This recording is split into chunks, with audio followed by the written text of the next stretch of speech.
welcome back to MLB The Show 19 and the Jason Parham Road to the Show. I'm Tyrant Saber. Last time out, Jason participated in the All-Star Game in 2026 for the National League, started the game for him, pitched 2 innings, allowed 3 runs, collected 4 strikeouts, and he didn't get the win, but the NL did win the All-Star Game 6-3, so very good. Let's keep going. We got the rest of the season to play out after all, and I'm getting the feeling they're going to want Jason to be on the mound for at least a fifth of those starts. A manager checks in with his ball. Stay sharp out there. Okay, coach, whatever you say. And that is going to put us out here quite quickly against the Miami Marlins in Marlins Park. Now, Jason has faced the Marlins a grand total of 15 times in 12 starts.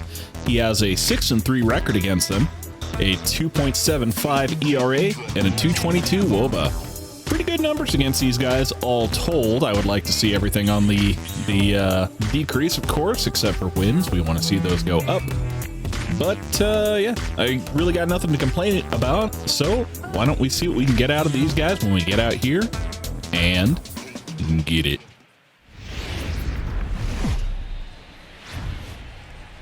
MLB The Show's coverage of Major League Baseball brings us to the great state of Florida and Marlins Park in Miami. Tonight, it's an NL Eastern Division showdown between the Philadelphia Phillies and the Miami Marlins. It's Marlins baseball on the show. Next.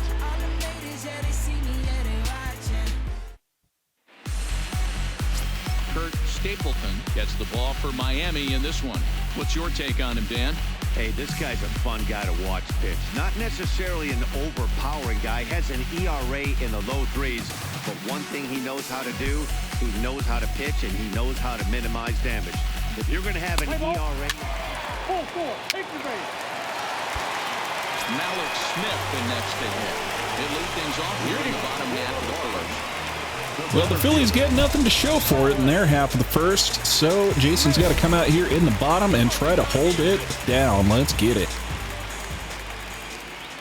Phillies find themselves half game back in the division chase.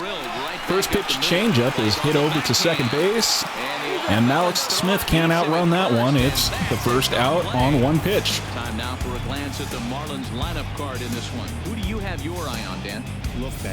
So in order to take the lead in this division, a win in this series now is imperative. But for starters, let's worry about getting a good performance on the books today for Jason. He has really impressed a lot of people so far this year.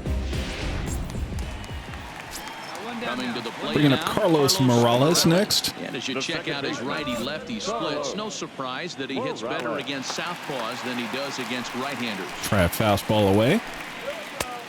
That one was right down the pipe, Jay. That's not where I wanted it. Here tonight, fellas. Despite the loss last time out, they'd won 4 in a row, so they've been on a nice little roll here. Yeah, Matty. Dan, this team is playing well. They're getting closer in the division. Took a fastball on the inside corner, taking strike 2. Call now's for a cutter down and away. No doubt about it. Not only does his team start feeling See what he does with it. get a good vibe starting to go throughout the clubhouse. Chops it foul. The schedule is starting to wind itself down.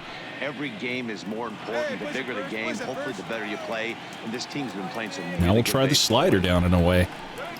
Swung on and missed. That'll be strikeout number 1 on the day for Jason. Have a seat and get comfortable, sir. 2 away in the inning. No doubt, Matty. He's one of my favorites, mostly because of his stuff. You know, he can absolutely dominate on any given day because of what he offers up there. Corey Seager coming up. There aren't many hitters that like to see this guy. Pretty good numbers this year, but in his career, not so good. In something like 34 plate appearances against Jason. He's got a career .235 batting average, 1 home run, but also 10 strikeouts against Jason, so not exactly the number 1 hitter against him. First pitch of the at-bat on its way. Sent on Grounder over to second again on the first pitch, and that is going to end the inning in 6 pitches. And that ends the inning. Miami down So in Jason gets out of here very efficiently and out of the first and brings the Phillies back up to bat, top 2.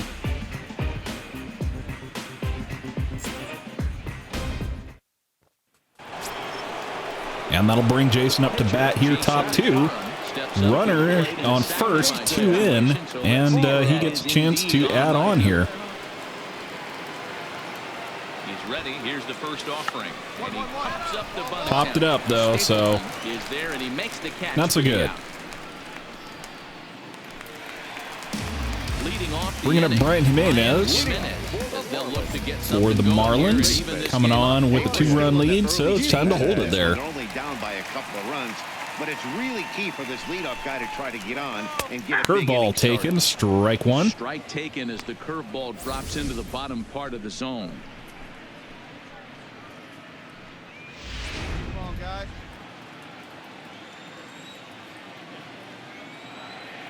Nobody out now. Nobody out. Swung on and missed the curveball. Down in the count 0-2. Jimenez tends to have more success against right-handed pitching like this. Slider inside is the call. I guess we'll go ahead with it. Maybe he just picks up the ball a little I was figuring more of a cutter up and in, but and a slider runs in on maybe we it. can get him, Well, this team, they're swinging make him jump off of that one and then give him something down and away. Out of the strike zone.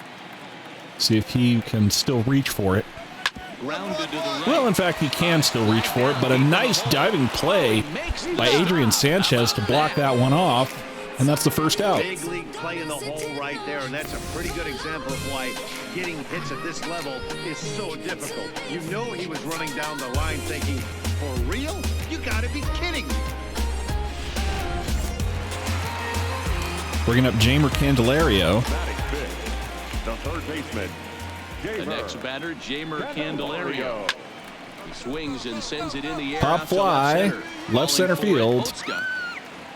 And he makes the catch Out there for Eric Otska, and that is going to be the second out of the inning. Bringing up Joel Sandoval. He'll get to take his first cuts here.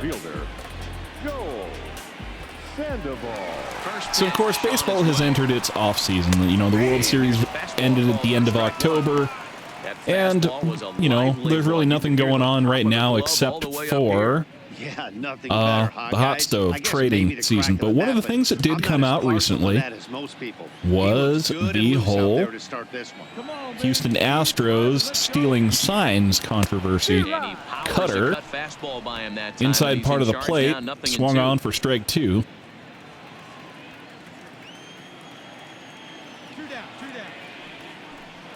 So, in case you're not a baseball fan or you haven't been keeping up with the news, I like that they went away with that pitch right there. They really tried to what has happened is that pitch, so he was probably what we call a former pitcher for the Astros organization, as well as a, say, a minimum of one pitcher has come out publicly to say it, but others have also corroborated it. Tries to go the other way as this and is in the air to left the field. Astros used a video camera out in center field to steal the signs that the catcher for the opposing team was putting down, and then signaling from the dugout to their batters what kind of pitch was coming. And so digging in now, it apparently was effective enough, and they did it enough and brazenly enough that you can find video evidence of that quite frequently in games of 2017. And even this year, the Yankees were complaining of whistling coming from the Astros dugout during certain pitches of the ALCS. that one's So in there on the black, 2-1. Love the pitch call there, 2-0. And you may not, if you're not a baseball person, kind of by education, let's say, you may not have an idea of what I'm talking about here. But basically, what it amounts to is this: do you see the catcher putting his hand between his legs and stretching out one of his fingers? In this case, one finger. In real baseball, catchers will give a combination of fingers and kind of placements to indicate to the pitcher non-verbally what kind of pitch they want thrown and where they want it thrown to. And done right, done right, it prevents the opposing team from having an idea of what's coming. You know, you're not giving the batter any free chances to hit a ball that, you know, they know is coming in, you know, fastball down the pipe or lay off a curveball or, you know, something of that nature. Well, it's still early, but it's also worth noting that he'd be in line for the win if this keeps up. Tomasnito flies out to right, and that'll be the first out of this inning. And as you see, he's up near the top. Darryl Hanley coming on. In that category in the National League. The right fielder, Darryl Hanley. So what teams will sometimes try to do if they're First pitch feeling sneaky or brazen enough, I guess, is they will try to employ various methods of seeing what the pitcher is putting down and then signaling to their batter what ball is coming, what kind of pitch is coming, so that they have advance notice and can decide whether or not they want to swing or lay off on it. And some of these methods are within the game. You know, you have runners on the base paths, especially on second base, where they can see what the catcher is putting down. The 1-2 is looked at off the They can see what the catcher is doing and perform various signals to the batter that helps them in their decision making. And there's really nothing to be done about that. That's why, if you've ever heard the expression "getting crossed up," that refers to a situation in which the catcher is operating on one set of signs, but the pitcher thinks he's using a different set. And as a result, he winds up throwing a pitch the catcher was not asking for. Grounder over to second. Sanchez over to Velasquez, and that will be the second out of the inning. And that brings up Kurt Stapleton again. So the catcher, the catcher and pitcher will switch up their signs depending on the situation in the game. And, you know, that's just a normal part of baseball strategy. Teams do it all the time. Nobody really complains about it. Where things get kind of sketchy, Stapleton lines out to left, and that'll end the inning. Where things get sketchy is when you start using, say, technological means, or you have base coaches, or, you know, say, the bullpen is spying on it, and they're in communication with somebody in the dugout somehow to steal those signs. And that's where you are kind of outside the rules of the game, let's say. You know, there's no communication permitted from outside the dugout for decision making. Like in the NFL, you have something like the offensive and defensive coordinators who aren't on the sidelines. They're in the skyboxes watching the game from above and calling plays down to the field. Baseball doesn't have that. All the decisions are made either by the pitcher and catcher battery or the manager in the dugout. There's really no outside interference allowed in the game, which is, you know, why the Astros camera stuff is kind of blatantly against both the rules and the spirit of the game.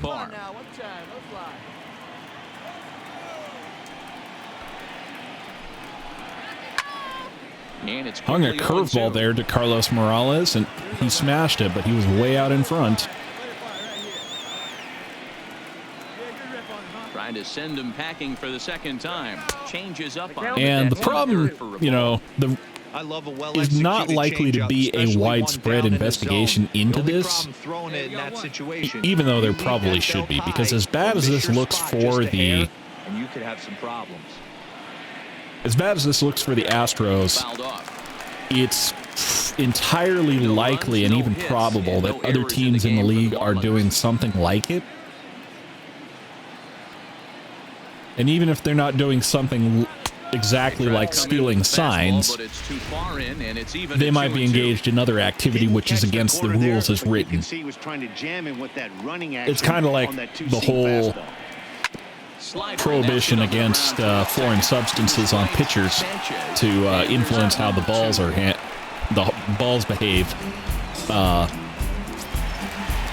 You know, it's against the rules, but nobody wants to snitch on somebody who's doing it because there's an entirely good chance that somebody on your own team is doing that too. Ready to deliver. Here's the first pitch.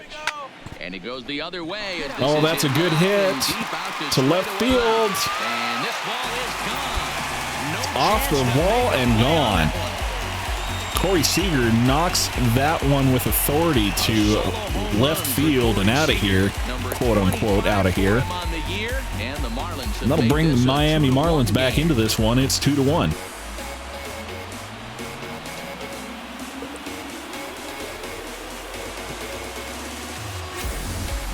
Oh, and that was really close to a long out. The left fielder had a beat on it, and he gave it a great effort, but he couldn't quite bring it back. Instead, it's a trip around the bases.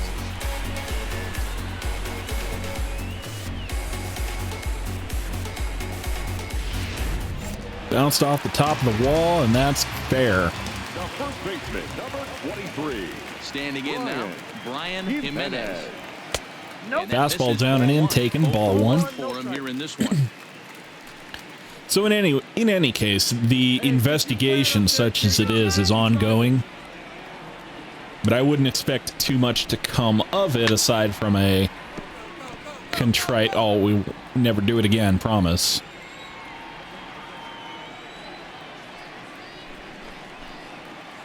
Curveball, outside corner, taken, strike two. The hitter was taken all the way or sitting fastball and just got knee buckled. Either way, that was a really good curveball right there.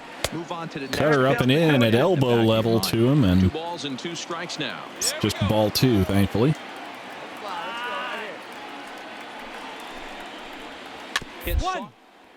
Chops the curveball over to first. Velasquez has it to end the inning, but doesn't go away quietly. They hit a home run to bring it back to within one. We'll see if the Phillies can't maybe pull ahead a little further. After this.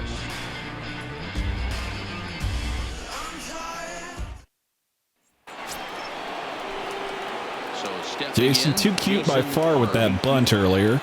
Jason Parham. But I think we're going to try it again. Ready with the first pitch. Here it comes. And he pops up the bunt attempt. But he pops it up again. There, and he'll bring this one in.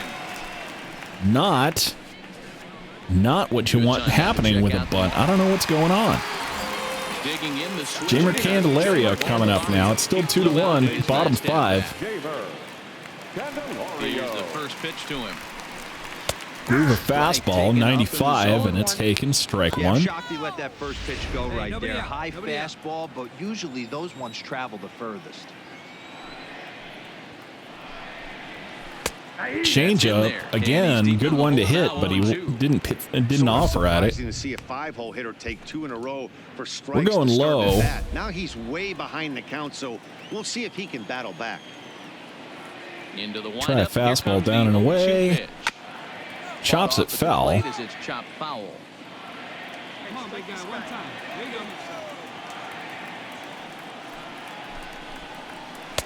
Curveball just below the zone, taking ball one. Those 0-2 curveballs are really tough for guys to lay off.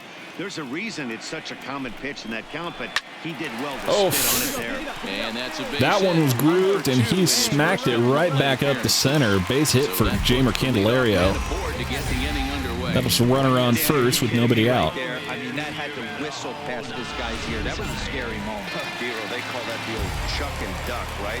That was really close, and that's one of the things that most pitchers fear. That line drive. Joel Sandoval pulls the trigger on that one. Can't hold back, and that is going to be a called strike either way. Barring some tomfoolery on the part of the umpire. Oh, nice. 3-6-3 double play. eliminates the runner. Puts us now to 2 outs in the inning. Turn right there because of the difficult throw the first baseman has to make. No problem this time, though, and they get the 2 outs they were looking for.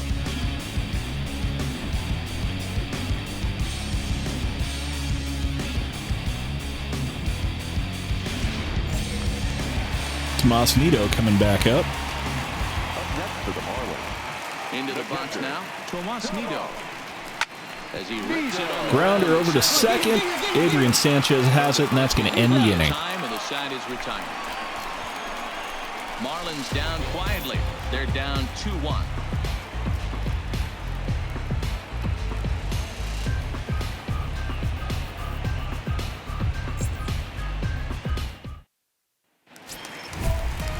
Leading off, Darryl Hanley coming back up. We want to retire the side in order in 15 pitches or less, I think, is the goal. We, no idea if that's going to actually happen. First delivery to him on the way. Got a rally cat messing around in my room. It's a new place. She's excited. Curious, getting into places she hasn't been before. Pulls it high to right field, and that one is out of here. Darryl Hanley rips that one to right field into the stands and gone. Ties it up here. 2-2 going through 5, and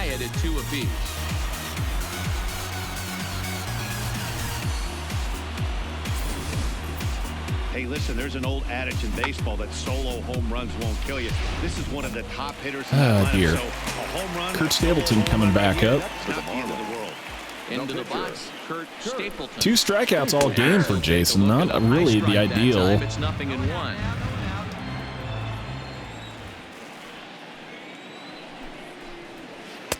Curveball inside corner, taking strike 2.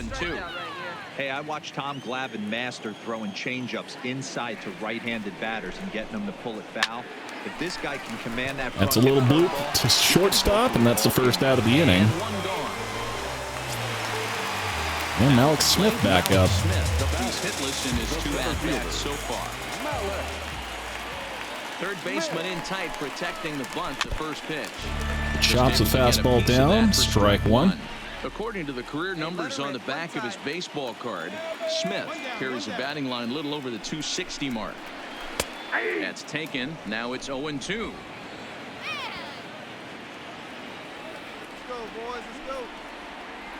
I don't know.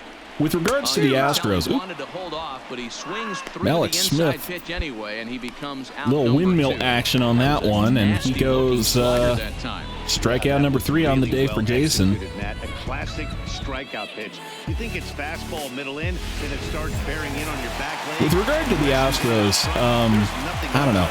I'm just kind of inclined not to root for the favorites anyway.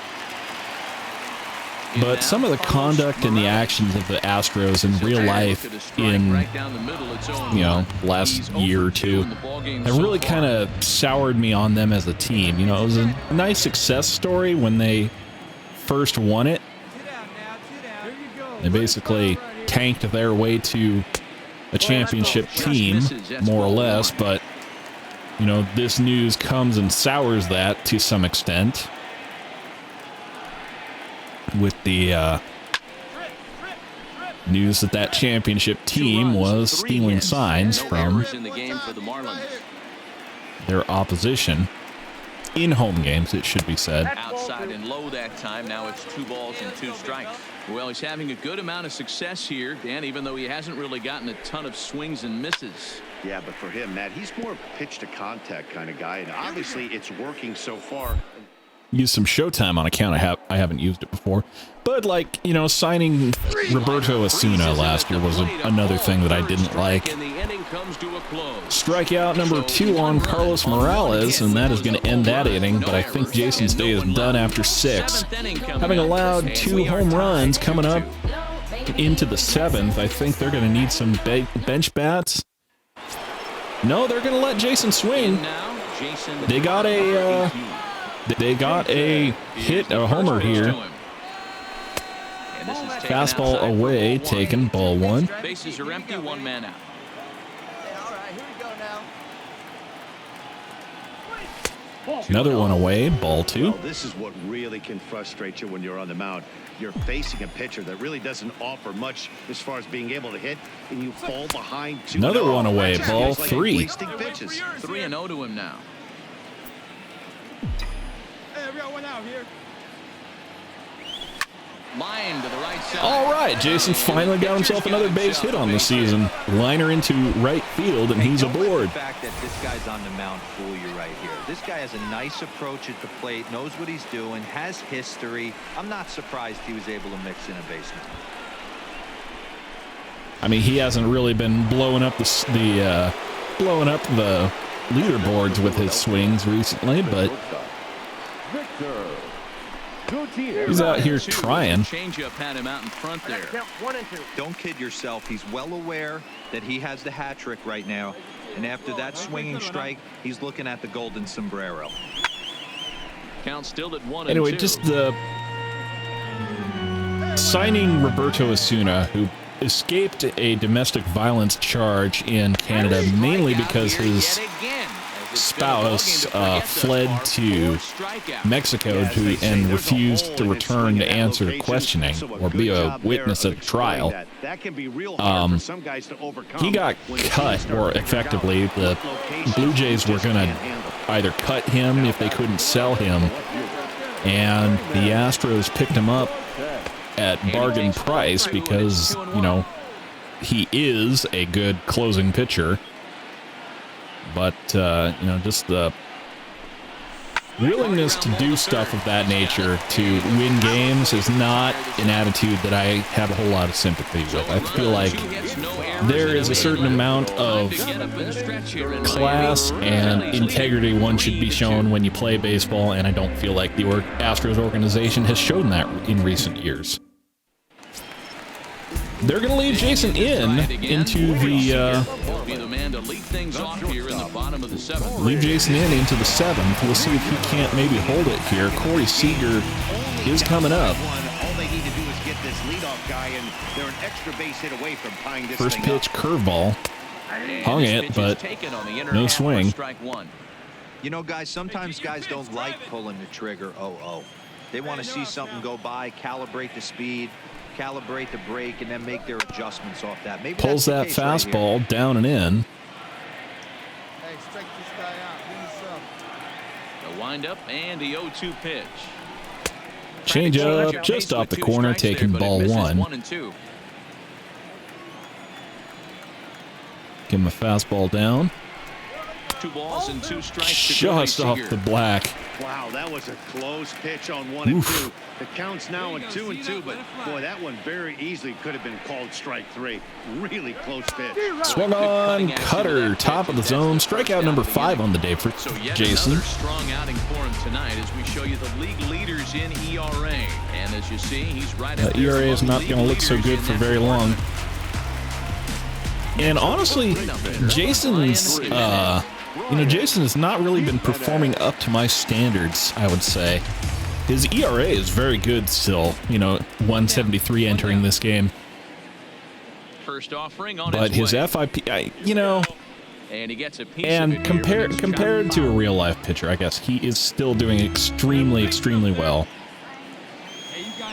Wind-up and ERA 0-1. of 173, FIP of like 281 before this game, and that's only going to get worse from here. Those are very good numbers, elite numbers. He is on pace for something like 8 wins above replacement this year for from Fangraphs WAR. It is going to be another good season for Jason, barring a collapse of epic proportions or some kind of injury. But at the same time, he also has not been performing up to the same standards as he was on, say, the Diamondbacks. And I don't know if that's just kind of a contract hangover or what the story is, but I would like for him to be continuing the dominance he showed on the Diamondbacks, and he just kind of has not done that. Jamer Candelario coming up again. at this point in the ballgame. First pitch of the at-bat. Fastball taken. Fastball up and in, taken. Strike one. Textbook pitching performance so far in this one as we move into the later innings. First pitch strike. Liner at the first baseman, and that is going to end the inning. And a great play to end the inning. So they go down without a whimper here. 8th inning coming up. Philadelphia's on top, 3-2. But that is going to end the day for Jason after 7 innings, allowing 2 runs on 2 home runs. But Kyle Crick coming in. We'll see if the Phillies can hold it going into the top, or the bottom, I should say, of the 8th. See how we do. Survey says. Well, it takes a little help from his friends, but the undefeated streak continues. He pitches for 7 innings, allowing 2 runs on 3 hits, including 2 home runs, collecting 6 strikeouts and getting a no decision in a game the Phillies came back to win in extras. Jason remains at 10-2 on the year and 110 and 47 in his career. His ERA has gone to 1.77, his FIP is at 2.93, and his xFIP is at 3.45. So that's going to do it for me. Until next time, I'm Tyrant Saber, and I will see you at the ballpark.